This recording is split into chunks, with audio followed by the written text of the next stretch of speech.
In the heart of Jerusalem, the city layered with history upon history, the ancient stones do not merely stand, they speak. They whisper of kings and prophets, of glory and destruction, of promises made, and promises yet to be fulfilled. Here, where the past and the present collide, the sacred ground known as the Temple Mount rises, not just as a location, but as a question. A question that has echoed through generations. What was once built, destroyed, and longed for may yet rise again. And if it does, what will it mean for the world? Jerusalem is unlike any other city on earth. It is not defined merely by borders or buildings, but by significance. Empires have fought for it, nations have claimed it, yet no one has ever truly possessed it completely. Because Jerusalem does not belong to history alone, it belongs to prophecy. Eternal prophecies. Every stone carries memory. Every pathway echoes with footsteps of those who came before, kings, priests, pilgrims, allies, and conquerors. And at the center of it all lies a place where heaven and earth were once believed to meet. Over 3,000 years ago, a king named Solomon built a temple unlike anything the world had ever seen. It was not merely architecture, it was sacred design. Every measurement, every material, every detail was intentional and inspired. Gold-covered walls reflected light in a way that symbolized divine glory. The altar stood at the center of sacrifice, a place of atonement and a place of connection between God and man. Priests moved with precision, clothed in garments that represented holiness, order, and divine instruction. This was not just a building. It was the dwelling place of the presence. But history records a turning point. A dark moment but not forgettable. A moment when fire replaced glory, and destruction replaced worship. The temple was consumed. Its walls collapsed, its sacred objects taken, its people scattered. The glory of Israel now in rubbles. Desolate. Desecrated. Destroyed. What once stood as the center of spiritual life became a memory, carried in exile, preserved in longing. And yet, even in destruction, prophecy did not end.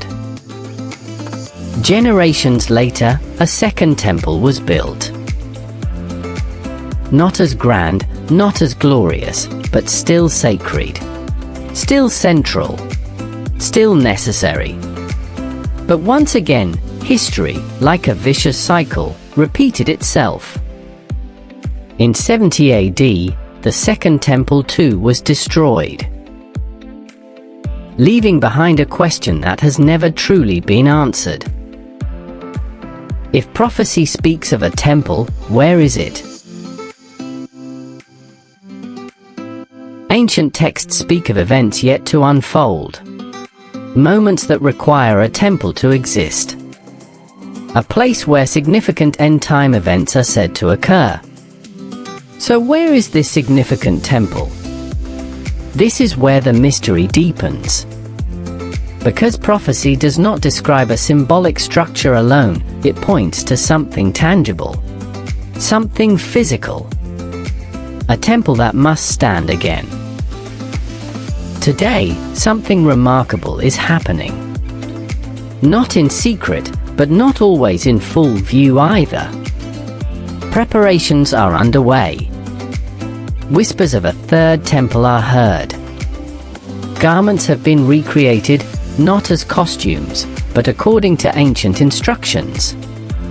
Sacred vessels have been formed, carefully crafted to match descriptions preserved for centuries. The menorah, the altar, the instruments of worship, all prepared. Even the requirements for ritual purification, once considered impossible, are now being revisited. These are not random developments. They are deliberate, measured, intentional. But there is one undeniable reality. The location where the temple once stood remains one of the most contested places on Earth. Religious tension, political complexity, global sensitivity, all converge on this single piece of land. The Temple Mount. Which raises the question: if a temple is to be rebuilt, how will it happen?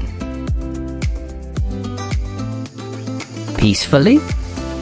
Gradually? Or through events the world cannot yet foresee?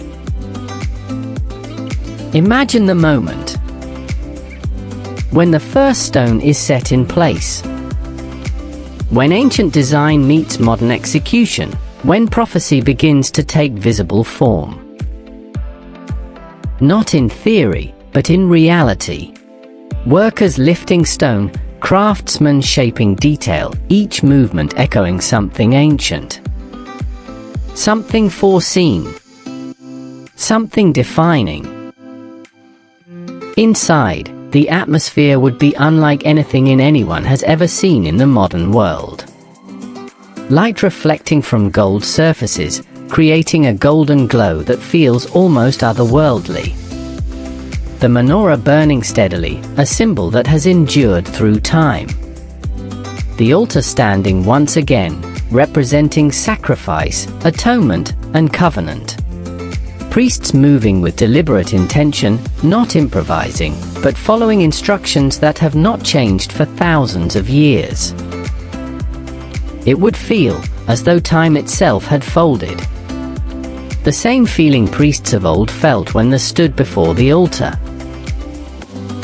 And the world would not ignore it.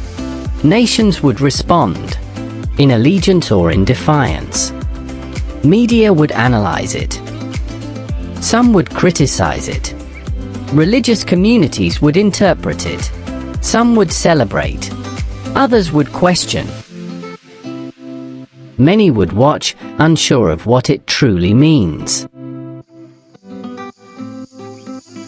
Because this is not just history repeating itself. This is ancient prophecy entering the present.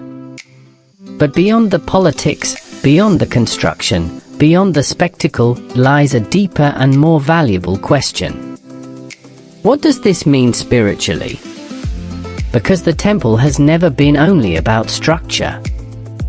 It has always been about presence, about connection, about alignment between heaven and earth. And so we arrive at the moment of reflection. The third temple, is it merely an idea? Or is it something that is steadily, quietly, becoming reality? The signs are there. Subtle. But there. The preparations are visible. The conditions are aligning. Jerusalem still stands. The stones still speak. The question still echoes. And the world is watching. Prophecy or imminent reality? Is this the beginning of the end? Perhaps we are closer to the answer than we think.